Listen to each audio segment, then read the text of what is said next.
अब हम लोग ये समझेंगे कि रेशनल नंबर्स जो होते हैं उनको नंबर लाइन पे कैसे ड्रॉ किया जाता है, नंबर लाइन पे उन्हें रिप्रेजेंट कैसे करते हैं। तो आइए सबसे पहले ये जानते हैं नंबर लाइंस क्या होते हैं। तो इन प्रीवियस क्लासेस में आप लोगों ने पढ़ा होगा कि नंबर लाइंस टू टाइप्स के होते हैं, horizontal number line and vertical number line. जब हॉरिजॉन्टल नंबर लाइन और वर्टिकल नंबर लाइन जब एक दूसरे को इंटरसेक्ट करते हैं जहाँ पे उसे उसका ओरिजिन बोलते हैं, तो ये तो प्रीवियस चीज़ थी, नंबर लाइन आप जानते होंगे। तो आइए किसी नंबर लाइन पे रेशनल नंबर को कैसे रिप्रेजेंट करते हैं उसके बारे में पढ़ते हैं। सपोज रेशनल नंबर है क्वेश्चन में कि 2/3 को शो ऑन नंबर लाइन कैसे करेंगे। तो जनरली क्या करते हैं, draw a number line X Y. Suppose मैंने एक नंबर लाइन लिया है एक्स वाई, उसको ड्रॉ करना है which is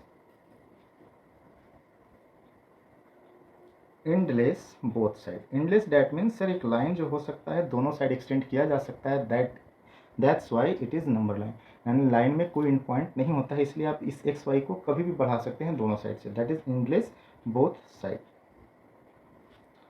take O is the origin of number line. Origin that means उसका केंद्र आप ले सकते हैं नंबर लाइन का ओ से। आप इस ओ को जीरो भी कह सकते हैं कि आपका वो क्या है, जीरो है। To the right side of O is positive and to the left side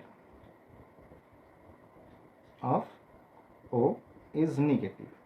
ऐसा नंबर लाइन में हम लोगों ने पहले भी क्लासेस में पढ़ा होगा। तो सपोज मैं एक नंबर लाइन लेता हूँ,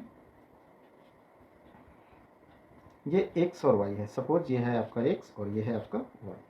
ये एक नंबर लाइन है जो कि दोनों साइड क्या है, एंडलेस। एंडलेस दैट मीन्स ये एरो का साइन हमें ये बताता है इट में be extend this side, it में बी एक्सटेंड दिस साइड। अब ये इसका सेंटर मैंने लिया o, दैट इज जीरो। आप इस o को जीरो भी कह सकते हैं। तो जीरो से अगर हम इसके राइट साइड की ओर बढ़ेंगे it will be positive value, और इसके लेफ्ट साइड की ओर बढ़ेंगे it will gives always negative value. अब हमें यहाँ से इक्वल डिस्टेंस के इक्वल यूनिट्स लेने हैं। अगर मैं इसकी ओर 1 चलता हूँ तो 1 यूनिट ये पॉजिटिव में देगा, तो with same equal unit it will be 2 again, it will be 3 again. अगर मैं इसके लेफ्ट साइड चलूँगा it will be -1, it will be -2 and it will be -3। तो ये नंबर लाइन्स है। अब हमें इस पर शो क्या करना है, तो शो करना है 2/3। तो 2/3 डैट मीन्स आप इस नंबर के सबसे पहले डिनोमिनेटर्स को देखिए। तो हमारा ये डिनोमिनेटर्स क्या है, 3 है। यानी इस 2 को, इस 3 को कितने पार्ट्स में बांटा गया है, 2 पार्ट्स में। यानी इसका डिनोमिनेटर कितने पार्ट में है, 3 पार्ट में, और इसका दूसरा भाग क्या है, 2/3 है। तो हम ऐसे कह सकते हैं सर कि ये एक नंबर लाइन है, ये इसका ओरिजिन है। तो अगर मैं इसका ओरिजिन के बाद इस पर यूनिट को ड्रॉ करूं, that is X and that is Y, और ये अगर पॉजिटिव है दैट इज नेगेटिव, तो मैं ये कह सकता हूं कि सर ये इसका बेस कितना है, 3। तो आपको 3 पार्ट्स में इसको डिवाइड करना है, 1, 2 एंड 3। बिकॉज ये डिनोमिनेटर्स आपका 3 है। अगर जैसे ही इसका न्यूमरेटर अगर 3 हो जाएगा तो 3/3 विल बी 1। तो यानी आपका ये यूनिट क्या होगा, 1 होगा। यानी आपने इसको 3 पार्ट में डिवाइड करना है। मैं फिर से बता रहा हूँ कि सबसे पहले आपको क्या चेक करना होगा, डिनोमिनेटर्स। तो डिनोमिनेटर्स कितने पार्ट में है, 3 पार्ट्स में। तो आप 0 से 3 पार्ट्स में इसको कन्वर्ट करेंगे, the third part will be 1 unit. अब ये इसका कौन सा पार्ट है, 2/3। तो आप ये कह सकते हैं sir the first will be 1/3 and the second will be 2/3, then third will be, अगर 3/3 होगा तो इट विल बी 1। इसलिए मैंने इसे क्या लिया था, 1 यूनिट। तो यहाँ पे आप देख सकते हैं 2/3 आया है, तो इसको आप रिप्रेजेंट कीजिए ए से। तो आप ये कह सकते हैं कि sir O A is equals to 2/3। Now अगर इसमें कंफ्यूजन हो तो एक और नंबर लेते हैं जिसको इस पे शो करना हो, तो आप इसको किसी और तरीके से शो कर सकते हैं। ये तो फ्रैक्शनल वैल्यू थी, आप इसे चाहें तो डेसिमल वैल्यू में भी चेंज करके शो कर सकते हैं। अगर 2/3 है तो इट मीन्स ये क्या होगा, 0.666, ये डेसिमल इसकी वैल्यू है। इस नंबर लाइन को डेसिमल पे शो कर लीजिए, यानी डेसिमल को नंबर लाइन पे शो कीजिए। तो ये अगर आपका x था, ये आपकी y है, और ये आपका ओरिजिन है। तो सर 0 से हम लोगों ने देखा है पैरामीटर्स जो स्केल होते हैं वो इक्वल भाग में डिवाइड होते हैं, यानी 4, the 5 is half, 6, 7, 8, 9 and 10 will be 1 part. यानी ये 0 से क्या चला है, 0.1, 0.2, 0.3, 0.8, और द मिडिल पार्ट इज 0.5। तो हम ये देख सकते हैं सर 0.666, यानी ये 0.5 के बाद वाला जो पॉइंट है इट विल बी 0.6। तो हम ये कह सकते हैं that is A, so O A is equals to 0.666, हम ये कह सकते हैं इसको। तो आप चाहें तो इसको फ्रैक्शनल वैल्यू में या तो डेसिमल वैल्यू में भी कर सकते हैं। अनदर एक एग्जाम्पल, अगर ये फ्रैक्शन इस टाइप से ना होकर के मिक्स फ्रैक्शन में हो, सपोज 2/1/2, आप या इसको ऐसे कह सकते हैं कि सर एक फ्रैक्शन है 5/2, तो 5/2 को आप ऐसे लिख सकते हैं मिक्स फ्रैक्शन में 2/1/2। तो इसको कैसे शो करेंगे नंबर लाइन पे सर? तो आप आइए यहाँ देखें,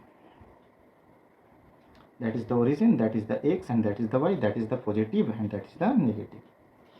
तो आप यहाँ देख सकते हैं 2 होल 1/2, आप इसे कैसे पढ़ते हैं? 2 होल, यानी एक नंबर जो है जिसका एक पार्ट क्या है? 2 है, तो यानी हमें एक यूनिट लेना है जो कहाँ तक है? 2 तक है।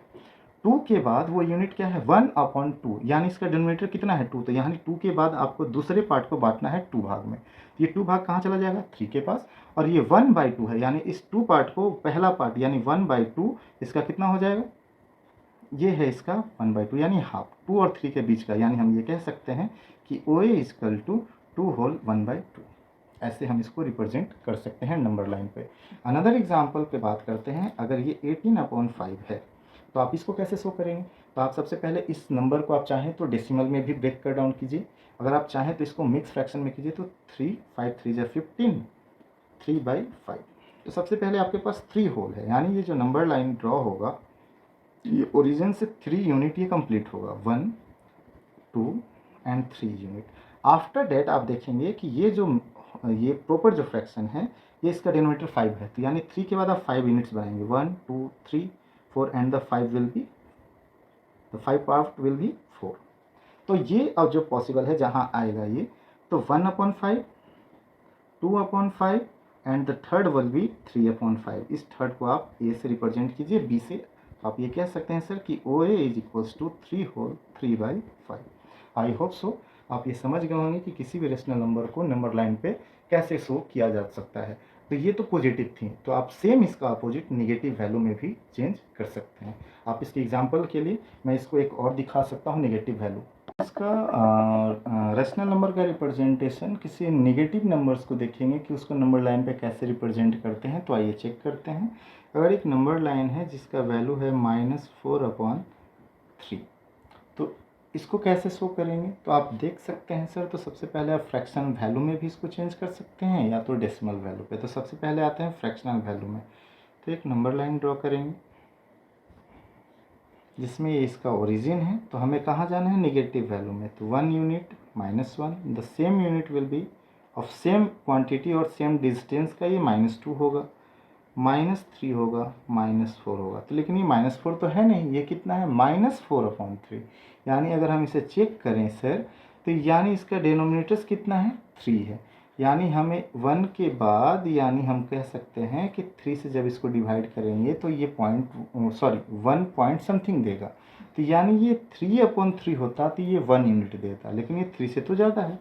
अगर ये 3/3 होता तो ये 1 देता, लेकिन इसका न्यूमरेटर तो 3 से ज़्यादा है, यानी 1 के बाद एक नंबर आएगा। तो यानी हम ये कह सकते हैं सर कि इस नंबर लाइन में -1 के बाद वो नंबर लाइन -2 के बीच में होगा। तो इसका डिनोमिनेटर्स कितना है? 3।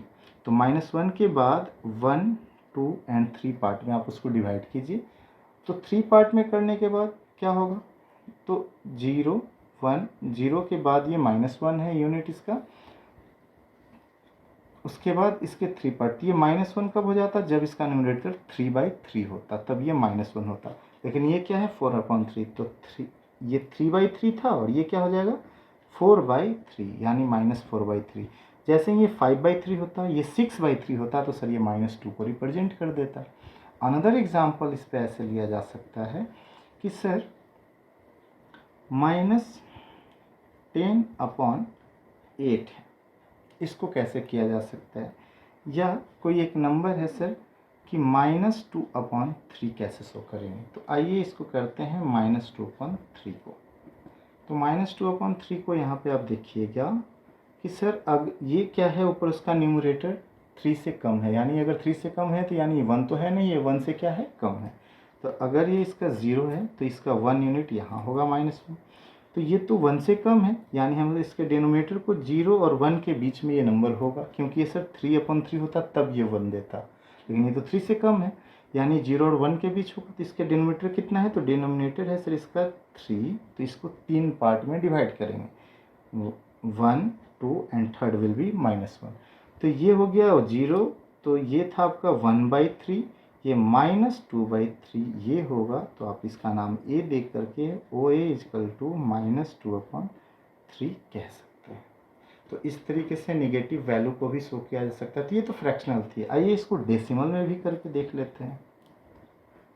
अगर हम कहें कि -2/3 को अगर डेसिमल में करें तो -0.666 होगा। तो हम ये कह सकते हैं सर कि एक नंबर लाइन बनाइए जिसमें इसका डेसिमल फॉर्म रखा जा सके। ये 0 है तो 0 के बाद बीच में 0 और 1 के बीच में -1 के बीच में आता है 0.5। यस, तो 0.5 के जस्ट बगल में क्या होगा, माइनस, जस्ट बगल में 0.5 तो 1 -1 और 0 के बीच का पार्ट हो गया -0.5। तो 0.5 के जस्ट बगल में क्या आएगा, -0.6। आप इसको नेम दे दीजिए OA, तो यानी OA = -0.6। That is so simple. आप चाहें तो इसको कितना भी पार्ट हो, तो सबसे मेन पार्ट है आप उसके डिनोमिनेटर्स को देखेंगे वो कितने भाग में उसको डिवाइड किया गया है। If numerator and denominator are same तो वो आपको एक्यूरेट मेजरमेंट देगा। अब यहाँ पे 3 सवाल आपसे पूछे जा सकते हैं कि सर रेशनल नंबर होता क्या है। तो रेशनल नंबर आपने बताया कि P/Q के फॉर्म में, यानी N/D के फॉर्म में कोई भी नंबर हो जहाँ पे वो Q उसका 0 नहीं होना चाहिए। सवाल इस तरीके से पूछे जा सकते हैं सर। फर्स्ट सवाल आपका ये हो सकता है कि sir 0 is neither negative nor positive. तो 0 ना तो नेगेटिव होता है ना ही क्या होता है, पॉजिटिव होता है। तो 0 होता क्या है, तो ये न्यूट्रल वैल्यू होता है। न्यूट्रल वैल्यू डेट मीन्स जो ना ही नेगेटिव है ना ही पॉजिटिव है। तो सर 0 क्या रेशनल नंबर है, ये सवाल अक्सर पूछा जाता है कि 0 रेशनल नंबर होता है या नहीं होता है। तो ऑफ कोर्स सर हम ये कह सकते हैं कि अगर ये 0 है तो 0 हम 1 लिख सकते हैं। तो आप यहाँ देख सकते हैं कि आपका ये न्यूमरेटर 0 है और डिनोमिनेटर आपका 1 है। तो हम लोगों ने पढ़ा है कि अगर कोई P/Q के फॉर्म में है और Q आपका अगर 0 नहीं है तो क्या होगा, रेशनल नंबर। तो इसलिए 0 क्या है, हमारा रेशनल नंबर है। तो ये पहला सवाल था। सेकेंड जो सवाल आता है कि why we need rational number, हमें रेशनल नंबर की ज़रूरत क्यों होती है। तो अभी आप लोगों ने कुछ देर पहले पढ़ा था कि रेशनल नंबर को नंबर लाइन पे कैसे शो करते हैं। जब आपने उस रेशनल नंबर को उस नंबर लाइन पे शो किया तो उससे आप ये समझ सकते हैं कि आपको वो क्या मिला। तो हम ये कह सकते हैं कि we need rational number because it represents quantities and measurement accurately। यानी जब हम नंबर पे इसको शो कर रहे थे नंबर लाइन पे, तो आप देख सकते हैं वो हर क्वांटिटीज को इक्वल मेजरमेंट के साथ उसको सही ढंग से उसको पुट कर रहा था नंबर लाइन पे। इसलिए हमें रेशनल नंबर की ज़रूरत पड़ती है कि किसी नंबर लाइन पे किसी नंबर्स को कैसे शो करना है, कितने मेजरमेंट पे शो करना है और कहाँ पुट करना है। इसलिए हमें रेशनल नंबर की ज़रूरत पड़ती है। तीसरा सवाल आपसे ये हो सकता है sir, the smallest rational number क्या हो सकता है। द स्मॉलेस्ट रेशनल नंबर, तो there is no smallest rational number. कोई भी रेशनल नंबर छोटा नहीं है, माने कि ऐसा कोई भी अंक नहीं है जो सबसे छोटा रेशनल नंबर हो सकता है। तो सबसे छोटा रेशनल नंबर कोई नहीं हो सकता है, ये आपसे सवाल पूछा जा सकता है। अगर 1 है तो 1/1 हो सकता है, 0 है 0/1 हो सकता है। तो अगर आपसे ये पूछा जाए तीनों में से कोई सवाल तो आप आंसर्स दे सकते हैं कि 0 क्या है, एक रेशनल नंबर है, हमें रेशनल नंबर की क्यों ज़रूरत पड़ती है। और अगर 0 से अगर हम पॉजिटिव साइन की ओर जाएंगे तो पॉजिटिव वैल्यू को देगा, 0 से हम अगर निगेटिव साइड की ओर जाएंगे तो निगेटिव रेशनल नंबर्स को रिप्रेजेंट करेगा। तो ये थी हमारी रेशनल नंबर की फर्स्ट क्लास। सेकेंड क्लास में हम अब इसके प्रॉपर्टीज़ के बारे में पढ़ेंगे कि इसके एडिशन की प्रॉपर्टीज़ क्या हैं, सब्ट्रैक्शंस की प्रॉपर्टीज़ क्या हैं, मल्टीप्लिकेशन एंड डिविजन्स की प्रॉपर्टीज़ क्या हैं। कुछ तो आप लोगों ने क्लास 6 में ही पढ़ा होगा, the same is here, but we will meet in the next class. तब तक के लिए good night and thank you.